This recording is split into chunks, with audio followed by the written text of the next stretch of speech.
Ladies and gentlemen, good day and welcome to the Oberoi Realty Q3 FY24 earnings conference call. We have Mr. Oberoi, the Chairman and Managing Director of the company, and Mr. Saumil Daru, Director of the Finance of the company, with us for the call. Please note that this call will be for 30 minutes, and for the duration of this conference call, all participant lines will be in the listen-only mode, and this conference call is being recorded, and the transcript for the same may be put up on the website of the company. After the management's discussion, there will be an opportunity for you to ask questions. Should you need any assistance during the conference call, you may signal the operator by pressing star then 0 on a touchtone telephone.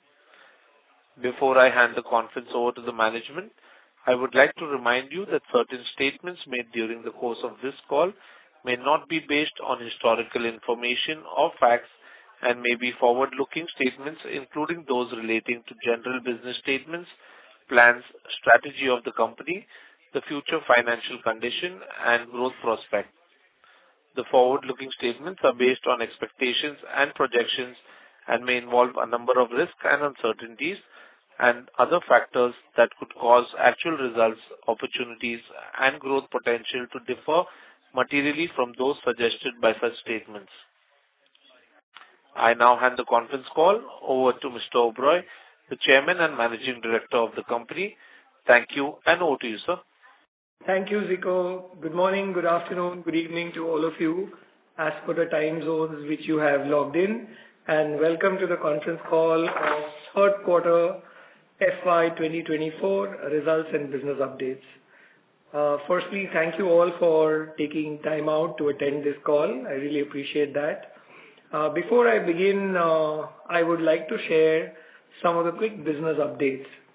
You all are aware that we have acquired 14.8 acres of land from IREO Residences in Gurugram.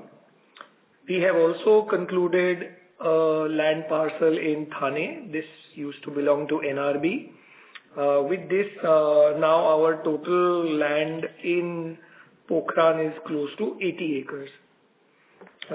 We have also launched Forestville, our first residential project in Kolshet, and we have received good response for that.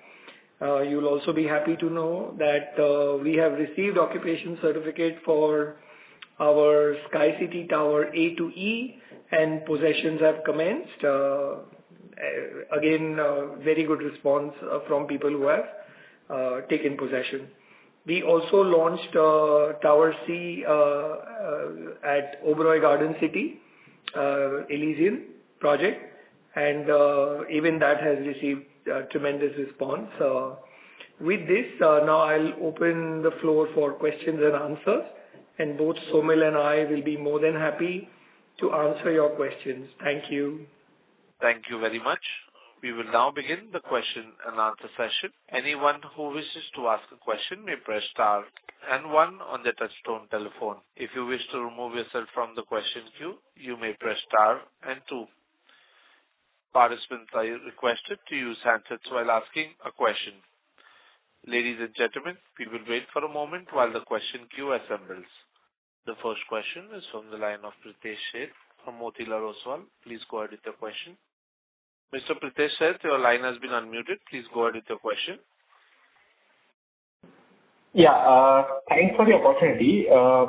First question is on, the Kolshet Road launch, Forestville. How would you consider this response, I mean, in terms of other project launches that we have seen in past, we have obviously received little better response. So, how would you consider this, and what were in general pushbacks in case, if any, in terms of, pricing or your payment plans, etc., that you have got in that project? So first question on that. Okay. Hi, Pritesh. Vikas here. See, frankly, we were very excited with getting 200 crores of sales in the first shot itself. This, you have to understand, is a new market for us, and it's a price-sensitive market, number one. Number two, we didn't do anything different that we do in the western suburbs. we wanted to be very sure that people who come in and buy are actual buyers, people serious with the kind of money. You know that we've started the project, L&T is our contractor there, and given where we are, more than 40% of the payment is due. So a little over 200 crores sold, and this sort of money coming in the kitty, it already makes our project cash flow positive, and that's how we like to set all our projects up. And I feel that it's only, that market negotiates, that market has, cash element and all that in it. We obviously don't do all that. We come out, with our own sales strategy. So whatever we have solid customers. These are real customers. And we are frankly very happy with the way we have come about it. It would have been very easy to lower your guard, make some very, fancy payment terms and all that, and then realize that these are really not your customers, who are only speculating in the market, so which we've never done. So I think all in all, we are reasonably happy, or very happy rather, in the way we got our response. And it's only growing, by the way. Let me also tell you that what little we learnt about the Thane market, that a customer takes multiple visits before he decides to buy. As a product, what we are building is something not seen in Thane. So I'm very confident that going forward it will only be better. Sure, got it. That's helpful. And congrats on entering Gurgaon with this big project.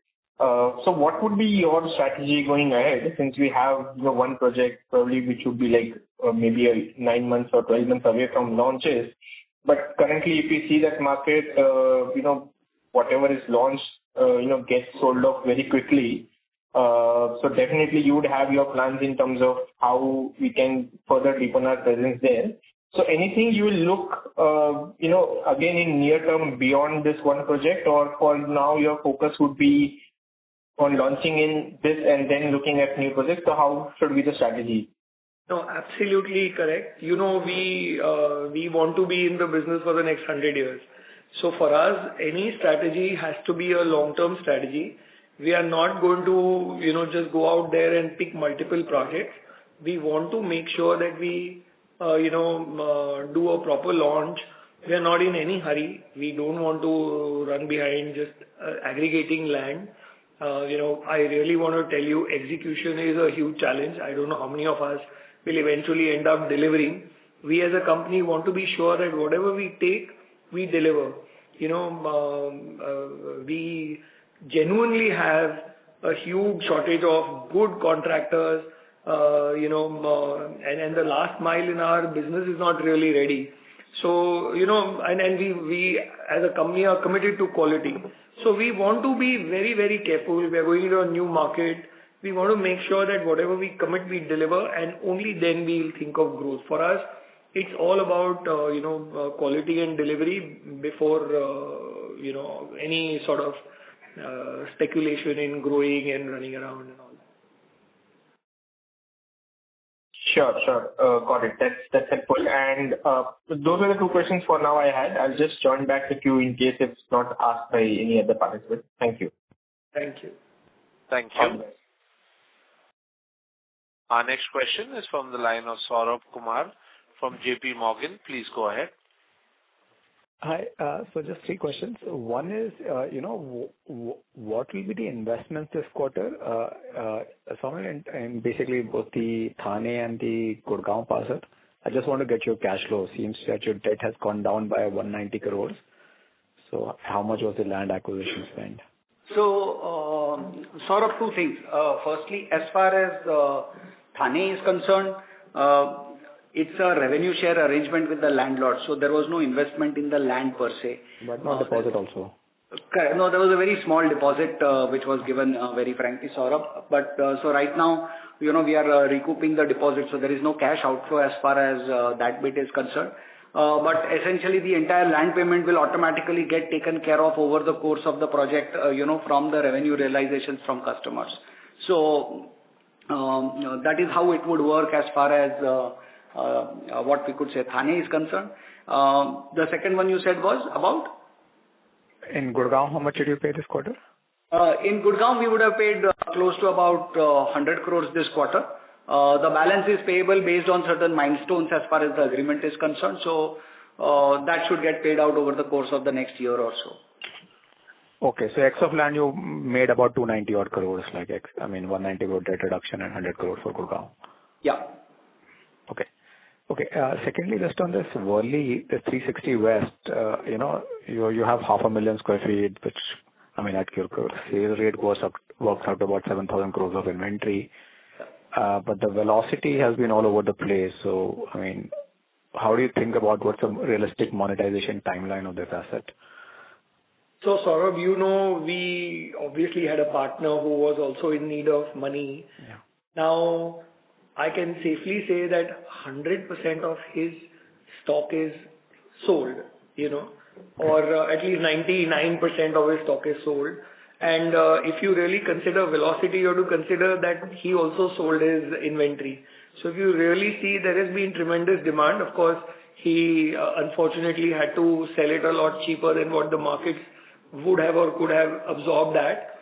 Having seen that his inventory is over, we see a much better and a brighter future for us in monetizing, our own asset. We have no pressure.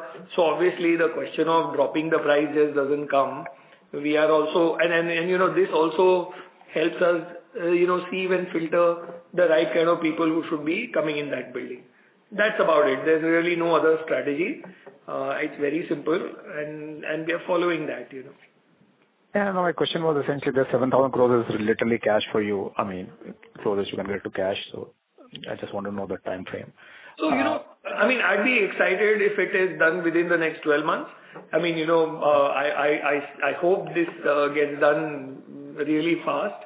But if one were to see it, it could be anywhere between 18 months and 2 years at best. Okay.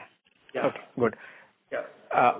One last question. This for your three commercial assets, you have the mall, the hotel, and the new office tower. What should we expect as the annuity run rate when all these three stabilize? I'm guessing this will take another 18 months to fully stabilize. Where should the annuity go to? So, including the current annuity or excluding that? So, if I keep all the others out? Yeah. So, between the three, how much will these three add? So see, Com3 should give us anywhere between 600 and 700 crores. The mall will give us another 300, 350. And which is the third one? The hotel you're saying, is it? Yeah. Should give you another 100 crores, I guess, So I would say 450 and 700, about 1250 or so. 1250. Okay. So your total annuity plus the 600 odd crores should... It'll add to that, yeah. Okay. So the total number should go to well above 1,700-1,800 crores then. Yeah, correct. Okay. Thank you. And we are seeing excellent traction for our Com3 also. You will keep hearing now every quarter that deals are getting closed. We are delivering our project on time. We are done this March. We are done, and April onwards our end begins. Okay. Good. Thank you. Thanks. Thanks, Saurabh. Thank you. Thank you. Our next question is from the line of Karan Khanna from Ambit Capital. Please go ahead with your question. Yeah, hi. Thanks for the opportunity. Just firstly on the much anticipated Pokhran Road launch, which is due for next few months. How does the success or a relatively muted response of Kolshet Road impact the pricing and launch strategy for Pokhran Road project? Also, any timelines that you would like to share for complete sale of the Forestville inventory? So I think Forestville should give us anywhere between, give or take, 500 to 800 crores annually. Again, we've understood the market much better. We obviously have a strategy around Kolshet. The good part is Kolshet is a different location altogether. It's like comparing two suburbs of Thane. This is obviously way up market, and we have planned it accordingly. We'll sell it accordingly, and it'll come at a much higher price. What people don't see is that Forestville has actually ended up repricing the entire market. If you see the secondary sale in Thane, which was happening at much higher price in Hiranandani Gardens, now all that has got rationalized because people are we can see the undercurrent. People are already talking about that, I'd rather buy in Forestville. We are a tall building, we are away from possession. Those are the few things that are holding people back, but interest is tremendous. Product has been received very well, so really no issue on that account. And these are reasonably large apartments, they're not small by any standard. So that part done. As far as Kolshet is concerned, we originally were thinking of launching in this quarter, but I feel given the pipeline that we have, we now want to take it to the festive seasons of next year. It will be more like September of next year. And that's how we are really looking at it. Again, like all our projects, we will be starting work first. We are ready with our experience center also. In this case, also we will be starting to show people the experience center much before we launch the project. Because again, one other thing I want to tell you, Forestville also, we started showing the apartment to people even before our launch. And that is something very new that our industry has done. We will follow similar practice in all our projects now. So we want to create further transparency in what we are building and how it's going to look for the customer. This helps us with almost, fewer or almost no cancellations. So just a clarification, by Kolshet, you mean the Pokhran Road launch, which you have now delayed to September of this year? Correct. Pokhran is when, we'll launch it in September of this year. Sure. So any particular reason? Because I think it's been almost 4 years roughly. No reason. Like I said, we'll start work right away as we speak. But we will push the launch. We'll have done some work, progress, and we'll do that. And anyway, it doesn't really matter, like starting the work is more important because when you sell, you can anyway catch up to the revenue and all that. Sure. Secondly, if I look at the ASPs for Eternia, Enigma, and Sky City, these have largely remained flat over last 2 or 3 quarters. So is it safe to assume, if I look at the average selling price for Eternia, Enigma, and Sky City, this has largely remained flat over last 2 or 3 quarters. So is it safe to assume we are now at the fag end of the pricing cycle? And if so, how should one think about future margins, especially considering potential rise in input costs? In fact, I don't know what you're reading. We have actually increased prices everywhere. We've increased prices in Goregaon. I increased them by 20%. Tower C is launched at 20% higher than the previous pricing. There is nothing available in Tower A and B. In fact, it's selling at a premium even though it's secondary sale. And we actually had a queue of people waiting to buy, 12-15 crore apartment. So that's one. Sky City, possessions are given. We've done more than 200 apartments have been handed over. And there's fantastic response. There's no reason but for the project itself to get appreciated. I don't know how much but resales are selling at anywhere between 15 and 20% over what we are selling on the counter. Of course, our apartments are under construction. We hardly have anything in the ready building, but the ready building is selling at 15 and 20% higher than what we are selling at. So there is still a lot of headroom for price increase. Sure. That's helpful. And lastly, any change to your timeline regarding delivery of the Ritz-Carlton Hotel? Is it on track for completion by end of this year? And as a follow-up, at a time where the industry is reporting over 20% ARR and RevPAR growth, any reason why Westin Garden City ARR didn't witness similar growth despite being amongst the very few quality hotels in the micro market? Sorry, in fact, Westin has grown 20% over our previous ARRs. I don't know what you are reading, number one. Number two, absolutely, Ritz-Carlton is on track. This year end is what we are really aiming at. And absolutely good. Good to go. Sure. I'll take it offline. Thank you. Thank you. Our next question is from the line of Pulkit Patni from Goldman Sachs. Please go ahead. Hi. Thanks for taking my question. Actually, my question was also on Thane. If you could just highlight what would be one that you've moved the timelines now to September. If you could just highlight what will be the phased launch for this project. So are you going to get started with Resi project initially, and then you move to other areas? Or if you could talk about it, given we are talking about an 80-acre land parcel, how should we phase this out in a model now, given that Forestville itself is taking a little longer? So we'll start 5 towers to start with. That will be one contract. This is a separate land parcel within the 80 acres, and that literally completes the entire development of that parcel. And we are looking at probably close to maybe 3.5 or 4 million square feet of sales there. And we'll be starting the hotel. We'll be starting the development for the school. So obviously these two, what we are building is a 5-star hotel, obviously to brand the entire development, and we are starting an international school there. So these are the 3 developments that will start instantly. And again, like I said, that we have only deferred our plans to sell, but our work starts immediately. And like I said, that whatever revenues that need to be recognized in this coming financial year, or rather this year itself, all that will happen instantly. Sure. Because my second question is on pricing in that micro market. I mean, 5 years back, developers were selling at 10,000-12,000, and then we had in the last sort of 24 months with Raymond and now you launching in the 18,000-20,000 range.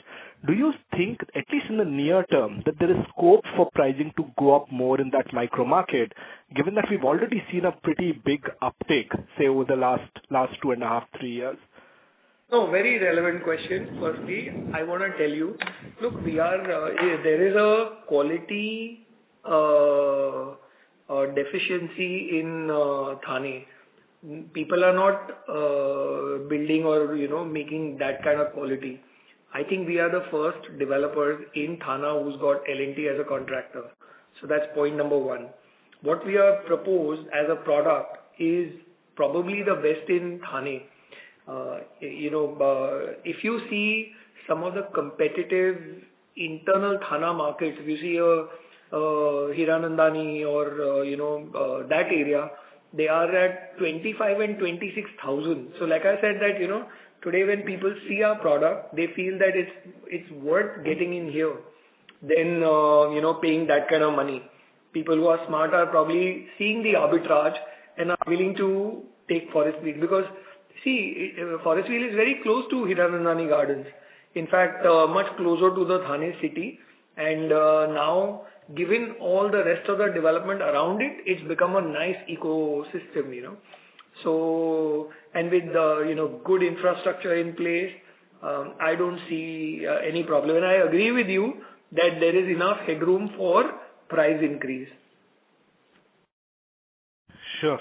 Okay. That's useful. Thank you. Thanks. Thank you.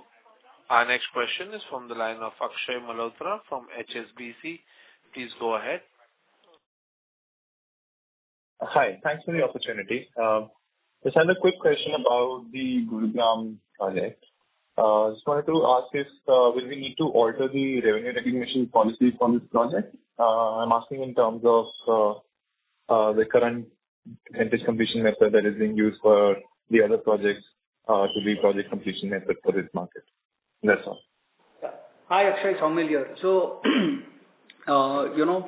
the decision of what method to use is under the accounting standards driven by your conditions in the contract. There are some technical aspects to it, but for various reasons, as far as Maharashtra is concerned, we satisfy all those contracts, or at least as far as Mumbai is concerned, and the way we have, done our agreements with the customers, we end up satisfying the conditions laid out in, Ind AS 115 for revenue recognition and following the percentage completion method. So, we are able to do that. As far as Gurugram is concerned, I do know of some developers who are looking at following the project completion method, and I do know of some developers who are looking at also following the percentage completion method. Once we actually get onto the ground over there, finalize the agreements and work out the clauses, then depending on that, we will finalize the accounting policy at that point of time. But yes, this optionality of whether it has to be the project completion method or the percentage completion method is completely driven by your clauses of the agreement. Okay, thanks a lot. Thank you. Our next question is from the line of Dhruvesh Sanghvi from Prosperity. Please go ahead. Yeah, hi. Just wanted to understand what happens after 4 or 5 years, because now we are at the fag end of the exhaustion in Borivali and Goregaon, and such amazing name has been created in those two areas. Are there enough decent sized land parcels available in those areas or surrounding where we'll get to participate for another 10-15 years in the same vicinity? Dhruvesh, thank you for asking this question, and I'm sure a lot of people have this in their mind, but I want to tell you that this is exactly what I used to ask my father 30 years ago, that land in Mumbai is getting exhausted, what will we get? And I remember we used to build, like literally 2,000 and 4,000 square meter projects, and I would tell him that I want to build a large township where I can do, landscaping this way and that way and all that. Land, and I promise you that we are at it, and maybe in the next financial year you will see or you will hear from us that some large acquisitions are done.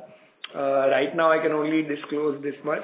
We are constantly looking at buying land, and so your question is valid, but fear is unfound. So just trust us on this. We only know this business, and we'll find a way to get large land parcels, not let go of this, brand that we all have created with so much hard work.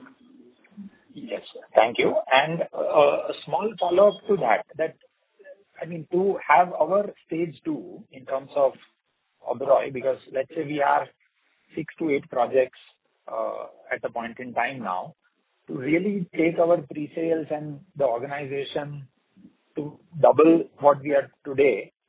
When I say today, in the next 2-3 years where we will be, and doubling from there, won't we eventually require more number of sites ongoing, and therefore the business development has to happen very soon than later now? Is this way of thinking correct? I've been asking this kind of questions probably for the last 3-5 years, but I'm just trying to validate the points. No, absolutely fair. And frankly, a lot of people don't realize that all our projects are very large projects. In fact, I have a problem when I hire people and I tell them you look after this project.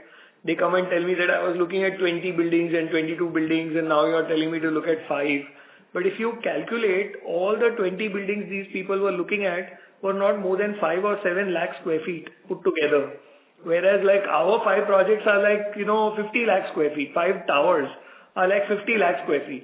So because we have such concentrated development, people don't understand, what we are building and how big is what we are building. And hence there is this confusion. But having said that, you are absolutely right. We are going to receive a lot of cash, and that cash has to go into, there's only as much debt we can repay, which we will repay. But other than that, all the surplus cash will go into buying new land, which we are open to, and we will. And I just initially said that, as a company, we are mitigating execution challenges. It's not easy to build here. We can't let go of quality. We are systemizing. We are learning as a company.